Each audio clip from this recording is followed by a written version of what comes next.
So the question was asked, what do you prune with? Well, it depends, but certainly if you're getting over 3/4 of an inch or so, you really want to get away from loppers or pruners. Some loppers can go up to an inch, inch and a quarter, but you take the chance of damaging the plant from the force of squeezing those loppers together. You might damage the plant. So when you get to larger branches, larger than certainly an inch and a half or so, you need a handsaw. Okay, and these hand saws, it's unbelievable. It used to be you couldn't find one of these unless you went to a professional catalog. Now they sell them at all the big box stores, online, everywhere else. This is a great saw. It's like, under 20 bucks, and it's a good saw. It's got a locking blade.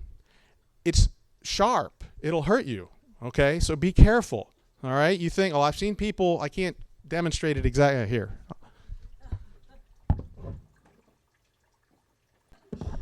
Don't hold the branch where you're going to cut yourself. Think about where your hand is, okay? These saws will cut you easier than they'll cut the wood. But this is what you need if you've got a large mature shrub, rhododendron. Don't try to squeeze those loppers, okay, and break the handles off the loppers. You want to make sure that you're doing a nice clean cut. Because why? Because you're wounding the tree, okay? You're wounding the bush. Be nice to it so it can recover well. So use the proper tool. And what I can say is that this is a proper hand pruner. Okay, there's all different brands of them, but they're sturdy, they're well built, and they'll last a lifetime if you take care of them. If you buy the $5.99 or $10.99 ones, they're probably not going to be very good. And believe me, it might look the same, but the blade won't be the same. And when you go to cut, you end up damaging the plant. You want something that cuts cleanly. You want a scissor action. Bypass blades. Never get anvil pruners. If you have anvil pruners, just hang them up on the wall, okay? Don't use them because they crush the plant as you prune. You want good quality pruners, whether they're loppers, hand pruners, or saws. And if you have to cut something overhead, make sure you know what you're doing or hire a professional to do that, because it's not worth saving a couple $100 and ended up in a hospital because you dropped a branch on your head, okay? The question is, should you use electric? Is there a time? It doesn't matter if you use electric or gas or hand-powered. What really matters is what you're trying to accomplish. So if you have gas shears that have 2-cycle or electric shears, if you're shearing your boxwood, you're not doing any good. Electric or gas, you're doing the same damage, okay? So really, if you're shearing, it doesn't matter if it's gas or electric. Electric can be easier to wield because they're lighter, but you have to worry about the cord. Some of them are cordless now, so that helps out a lot. Gas are more powerful, but you have to deal with gas and oil and all that. So you just need to consider that, okay?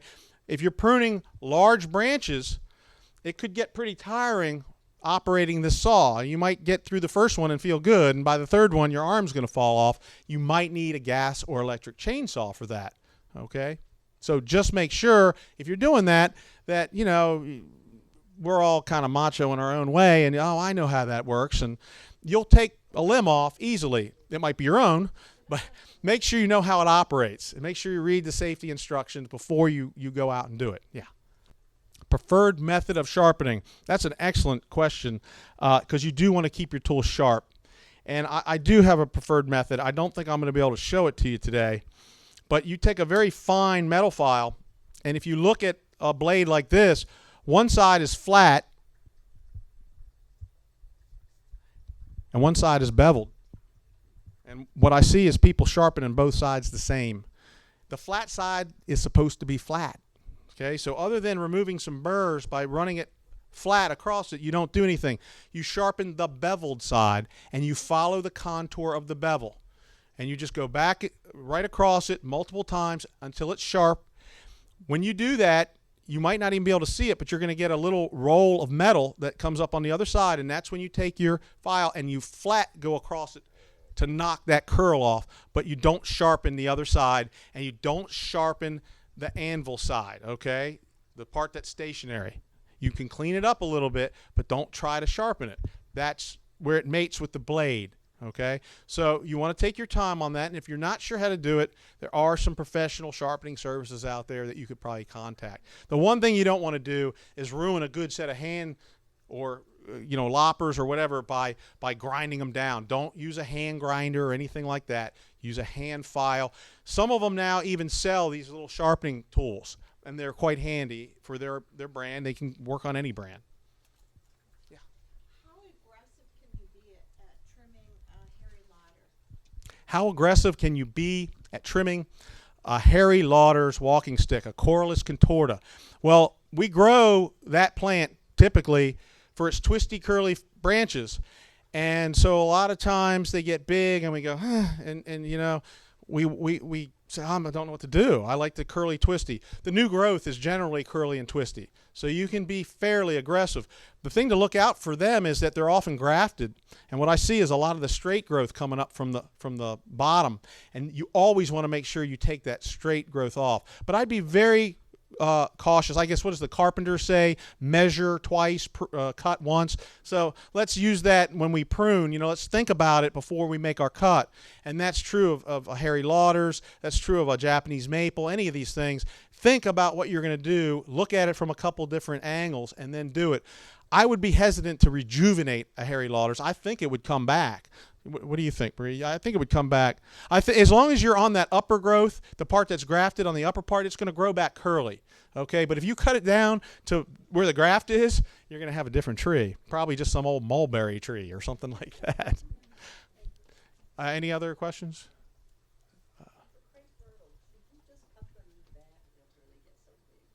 Yeah, for Crapemyrtle, should you cut them back? How far should you cut them back?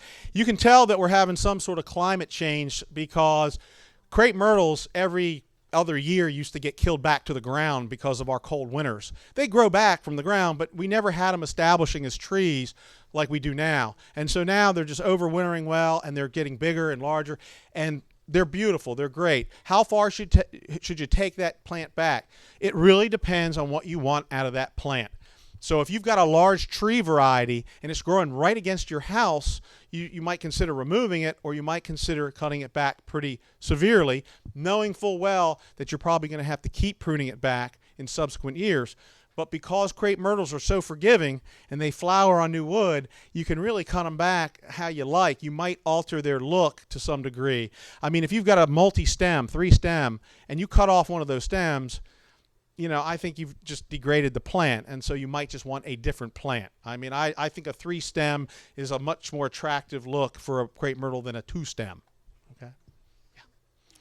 What kind of success can you get by cutting down and transplanting? Well, it depends on the type of plant you're talking about, but the gentleman here asked about root pruning, and that's where root pruning comes in. So a lot of times if you're going to be cutting a plant back and transplanting it, you need to root prune around it, preferably before, okay, maybe the year before, start your root pruning. Are we out of time? We're out of time. Thank you very much.